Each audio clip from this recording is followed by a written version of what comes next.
Okay, so it's Horror Day here at the Romford Film Festival, and we've just seen a short and a feature film, certainly in that genre. If you'd like to just introduce yourselves, gentlemen, starting this end. In the film. So my name's Geoff Harmer. I produced, directed, and edited Hosticide.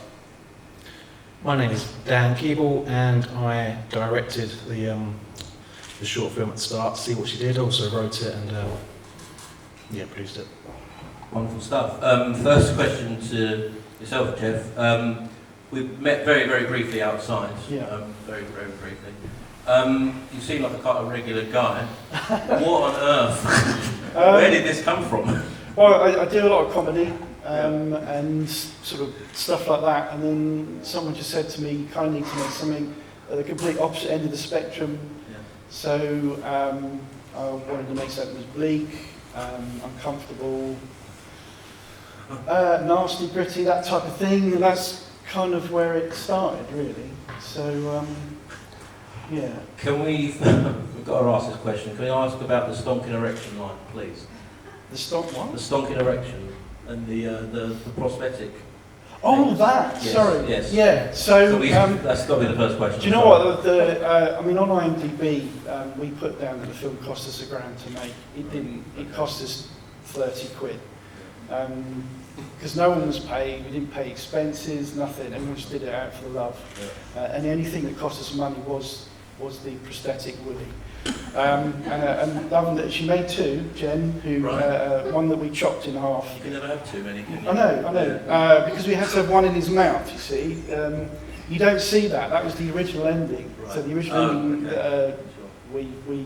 you've got bits of it in there because we've recut it. It's a long story. Yes. But the original ending is not there. And the original ending was he meets this girl, then cuts his dick off, rams it down his throat, and you see it sticking out his mouth while she watches. So yeah, you don't get that, but yeah. So that was the most expensive part of the film, and you barely see it. Is there deleted footage of that? Yeah, there's loads. Okay, cool. Funny enough, this is my plug. It comes out on Blu-ray on Tuesday from Darkside Distribution, and the original ending with all of that is in there, and in colour. Excellent, okay. So how long ago did you actually make this film? So we actually filmed it about 11 years ago. That's what I suspected. Yeah. Okay. Can we hear about that tale? So I'll try and be brief. So we shot it, originally it was going to be a short film called Addict. We shot, it was going to be 7 days in the life of a serial killer. And then it turned into, long story, we just kept filming, we couldn't stop basically. And to the point where some of my friends said, wow, you know, you're almost getting towards feature film, why don't you just turn it into a feature? Yeah. So we did, and it had this ending that you don't see. And we sort of, you know, I put it out there and people sort of seemed to like it or didn't. And then one of my friends said to me, you know what, the film would be much better if it ended this way. So this is like a year after we finished filming it, so it's probably about 2013, I think. So we changed the ending, and we got everyone back. We spent a weekend redoing it all and put it back together. And then we sort of, I was very inexperienced as a filmmaker back in those days, so I didn't have any money to submit it to many festivals because it's very expensive for feature films. Yep. So I think we did about 3 or 4. And then it sat on Amazon as a film called Addict. It's in black and white. They wouldn't put it on Prime because they said it was too gratuitous, which is kind of a badge of honour, which is cool. And it just sat there for years and years. And then pandemic came along. Some distributors sort of got interested in the past, but because it was black and white, they didn't want it, which is really annoying. And then Darkside approached me after I did Dead Air, and they said, look, we want you, you know, we'd love to distribute it. And I said, well, I want to go and fix it. So basically the pandemic came and I ended up doing the whole thing again from start to finish, kept it in colour, reframed it, new effects, new score, new everything, apart from the images and the dialogue. Everything else was brand new. So we gave it a new name, it's a new beast. And it's in colour. It's been quite a journey to this point. Massive journey. Yeah. Dan, so this film plays a lot with duality and things like that, doesn't it? How did you first come up with that idea? Did you, you're a director of photography, I know. Did you have like an image that first came into your head for this film? Was there like a starting point in terms of image or on the page? The idea came about, we were right in the middle of COVID, like summer 2020, in the middle of lockdowns and what have you, and this is our indie production, so we got together and we wanted to make a new film, and I suggested to Samantha, who's the main actress in the film, like, let's make something where we don't need a location or indoors. Right, yeah. So we had no money, and at that point we could like meet in bubbles, or we weren't allowed to meet up in groups and stuff, so let's make something that's outside in the woods, because we had a friend who owned private land that was woods. So Samantha came up with the idea, so it's her idea about these friends that go to a wood campsite, take lots of drugs and drinking and stuff, and then we talked about what we could do. It was initially going to be like a point of view type of film. Okay. Based on, I think the initial idea was to do like a, remember the Prodigy, the Smack My Bitch Up video? Yeah. Where there's this man going around and touching up women at nightclubs and puking and drinking, and then right at the end, the character looks in the mirror and it's a woman. So the idea of making something where what you see on screen isn't quite what's actually happening. So that was the idea. So I wrote the script, and I had lots of ideas in mind of how it could be shot and the look of it. And it's not storyboarded it per se, but definitely had certain things I wanted to include in the film, and it came together exactly how I imagined it would. You mentioned Samantha that you've worked with her a number of times. We know you were here with your previous film with the Horror Festival. What is it about Samantha that you like working with? Why is she perfect for your projects? He hasn't got any choice. Oh yeah, we should say Samantha is here in the audience. Literally have no choice. I've tried to get out a few times, but she... it's amazing to work with Samantha, and I'm really happy to continue to do so. She started our Kingston Productions, and we got together initially, and she's an actress that just wanted to make, and I was a filmmaker, just wanted to create with her. So together, along with Alice Ryan, our third partner in our Kindy, we're making things all the time. We've got lots of things in the pipeline, so she's an amazing actress to work with. She's very professional, very on it, looks great on screen, so yeah, it's good. Geoff, your film contains a real balls out kind of, everything goes performance. Quite literally, that wasn't actually meant as a pun. It works. Yeah. Where did you find your actor?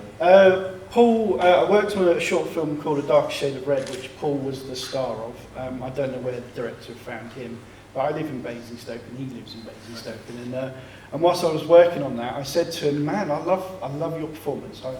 I want to write something that's going to showcase you. And that's kind of where we started. And as we went along, I just said, every time I said, look, I need you to get your kit off. Yeah, whatever. Yeah. He'd just throw his pants to the wall and off he went. But he was so raw, it was scary. He'd turn up to set half drunk sometimes. Right. I say set, it was someone's house. Yeah. But he had his special juice that he used, but which was I think got him in the mood. But he was a fan. He was so scary because his performance was always intense, and it was just a joy to be with him because at some point you just didn't know what was going to happen, and not from a bad perspective. You knew he always got his lines right. He always got his points, his markers right. He knew everything, but every time you try to do a different take, there'd be something different, and that was really, really good. Yeah. So he was absolutely fantastic to work with, hopefully I will work with him again at some point. But he was going to be here today, but he couldn't. I think his mum's not very well. Question to you, Dan. There's quite a few shots at night, obviously. Is that a real challenge for you? How do you go about that? Yeah, it's not too much of a challenge. It's all in the planning with all the films I make, I guess, with yourself as well. It's so important to plan things beforehand, knowing that some of the scenes were like in the afternoon stroke sunset type of thing, so we knew we were quite a limited time.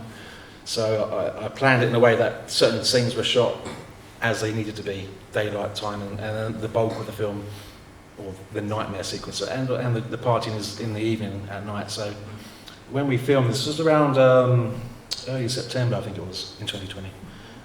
So we had enough time to film throughout the evening. It didn't take too much. We didn't finish too late. I think the last thing we did film which was about 1 or 2 in the morning, was the dagger scene, the knife scene. Yeah. And by that point, everyone was so tired, and it's such a delicate scene to get right. So it was all, I remember it vividly, like so quiet, and it's like, please, Samantha, don't actually stab yourself, because it was a real knife. It was really close up to her face, so we had like 3 or 4 takes. She didn't get it quite right because of the blood situation. I had to come at the right time, so a few or 4 times. But yeah, it was quite a scary kind of moment to be filming in. Yeah, and you're a DOP yourself, as I said earlier, but you weren't DOP on this. What was the reason for that? I wanted to actually just direct and not have to worry about operating the camera, and I had a great camera operator called Mark McCarthy, who I've been working with for years, and he's fantastic, and technically such a great camera operator, and he's got great eye, and his focus putting on all this. I was very comfortable working with him, and he has an Arri, a mirror camera, so I knew it would look great. But me being the control freak, I kind of dealt with a lot of the cinematography myself in the planning, so I knew what shots were, how they would look, how they would be lit, so I used all my own lighting to shape the shots. But between me and Mark, we nailed everything that I needed to shoot, and yeah, it came out brilliantly, and it looked fantastic on the big screen. So I just love coming here, seeing our films being shown on these screens, because it's not often that, especially film festivals, where a lot of the time they're in like hotels or church halls or pubs, but here it's amazing to see it on the big screen. So thank you to Romford Film Festival. You're very welcome. Question for you, Geoff. At the beginning, it says based on true events. Yes. Is that true, or is it like a Fargo kind of thing where you're messing with them? No, it's there is a serial killer out there that we kind of based some of this on. Well, he's not there anymore. He called himself a crossbow cannibal. He killed a few prostitutes up north, and he was caught on CCTV, which he didn't really care about. And we just took elements of what he was doing, and the fact that he got caught on CCTV on like a camera, and that he wasn't really worried about it. So we took elements from it. I mean, it's inspired by true events. That was kind of part of our inspiration when we started it. So, and it's kind of nice tagline as well. So, but yeah, that was the inspiration at the start. Was there any audience questions at this point? So I have a question for each of us. I'll start with See What She Did. I think my favourite part is the drug scene, mostly because I really like just how you went about it. So I wanted to ask, I don't know exactly what it is that I want to ask, but like, why that way and why not the stereotypical shaky camera? Like, what made you do it that way? Do which way? The drug scene when the 2 girls take. I can't remember what it is. Yeah, it's kind of some slow motion shots. The camera is steady. It's not very. Yeah, it could kind of. There was no real thought behind it other than just to make it look kind of stylized and easy to watch. And I played around with some effects with her eyes are getting wider at moments, and there's a split second. So you have to play it back. There's a split second where you see something that you shouldn't see in the film. So that's there. In the film, there's so much in there that you wouldn't really pick up on or notice unless you watch it again. Reasons behind. That's what I love about filmmaking, and a lot of my own other films include lots of metaphors and subtext and hidden messages and suggestions. One thing is happening and then another thing's happening, etc. So that's what I love about filmmaking, and there's loads of that in See What She Did. And with Hosticide, with how unlikable the main character is, you mentioned that you had an alternative ending, because my first thought was, why were you ever tempted to make it bloodier or make it more violent? But now my question is, why did you change? So the original ending was that he picks up a girl from a bar, who then cuts his dick off, rams down his throat, and he dies. And the idea was that she was also a serial killer, and she liked to pick up curb crawlers. That was kind of the twist on that. But you kind of, in that original ending, you didn't really find out what happened to Sarah. And if you do look carefully, Sarah is actually one of the bodies that gets thrown in the ditch via the camera, but you don't really see it very well. So what I decided to do was, I said, because the whole point of him being so horrible, and that's why I read this, I said to a friend of mine, if there was a guy who was so misogynistic, so nasty and so horrible towards women, what would be the worst thing you could do to him? And she said, oh, you cut his dick off and make him choke on it. And I still like the idea that it's a woman that kills him because he deserves it, all right? So we thought, so our original ending, we were like, yeah, you know, he gets what he deserves. But then it didn't really work out for Sarah. She kind of just disappeared. And because she was such a strong character, or a very understated character, which we had a massive backstory, which we never filmed, we just said, I think she needs to kill him because she's so obsessed with him. In fact, she can't have him, and if she can't have him, no one can. So the original ending was very gory, but we decided we didn't want gore, which it had to be that she killed him. And then we just love this moment where he says to her he's very sorry about sort of standing her up on the night or whatever, and then that line she says, you will be sorry, sort of thing. And that we love that moment, so we thought she'll poison him. Because if you noticed, she's the one that gives him sugar in his tea, yeah. And the other lady always says, don't have sugar in your tea, it's bad for you. And so we kept that as a little underlying subtext, and we thought it kind of worked. So yeah, that was the new ending. Where he goes into the house at the end was where we picked up again like a year later after filming the rest of it. I'm going to have to look for the alternative ending because I do want to see this guy get his dick cut off and shot down. Well, you see bits of it, don't you? You see the bit where she cuts his dick off, but then you don't see what happens in the aftermath. But it's on Blu-ray. Little plug. We've got some aspiring filmmakers out here, and my question for you, Dan, is that do you have any guidance that you could give to them based on the fact that I think in this festival alone you've got your hands in either 4 or 5 films, I believe. Any guidance you can give to an aspiring filmmaker out there? Just always keep making, just keep saying yes if you believe in the project, if people ask you to join in, but always kind of make things and better yourself. And I'm always still learning and reading and watching videos and tutorials and bettering myself as a filmmaker. You just want to have your sort of fingers in as many pies with as many other filmmakers locally as you can, and join filmmaking networks and go to meetups, events. I'm part of one called Essex Film Collective, so that's happening in Essex at the moment. That's a new community growing. That's a good way to network and meet fellow like-minded filmmakers who want to create as well. So that's what my advice would be. Have we got any other questions out here? Hang on. Thank you both very much for your films. Incredible. I have a question for Geoffrey. Am I saying your name correctly? That's fine. Only my mum calls me that. Nice. I was really impressed by how you made me feel sympathy to the men. And I was wondering why you decided to focus on addiction that way. Is there a personal connection, or what made you go that way?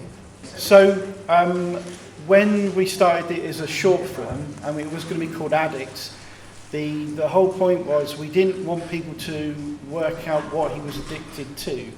So there's lots of shots of him smoking, drinking, and then having sex as well. And then what the whole point was, he was actually addicted to killing prostitutes. That was what his addiction was, to murder.